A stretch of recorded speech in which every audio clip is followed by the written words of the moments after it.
maalinta qiyaame alxayaati اlukhra xayaati اlukhra aakhire markaynu gaadhno nin walba shahaadadiisa la siinaya qalin jabintaadii adduunka intaad joogtay imtixaan baad saxaysay papers baa lagu dhiibay waxa laaliya waxaad adduunka ku hayso dhan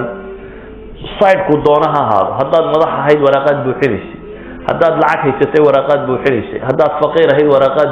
nolosha dhammaanteed imtixaan bay ahayd aad ku jirtay imtixaankaagaasi resultkiisii jawaabtiisii waxaad helaysaa baa lagu yidhi maalintaad qiyaamanaysa soo taagto ayaa lagu dhiibayaa jawaabtii imtixaanka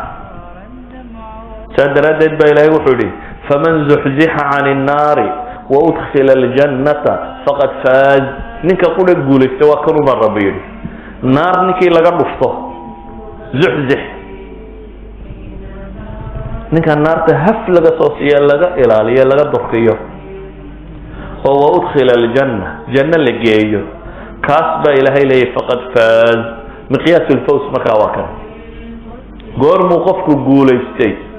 wuxuu guulaystay markuu naar ka badbaado ee janno galo ayaa rabbi tilmaamaya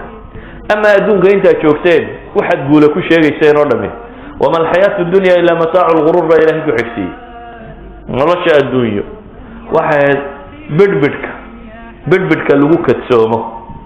nolosha adduunyo gebigeeduba bidhbidh lagu kadsoomo bay ahayd baa ilaahay leeyahy subxaana wa tacaala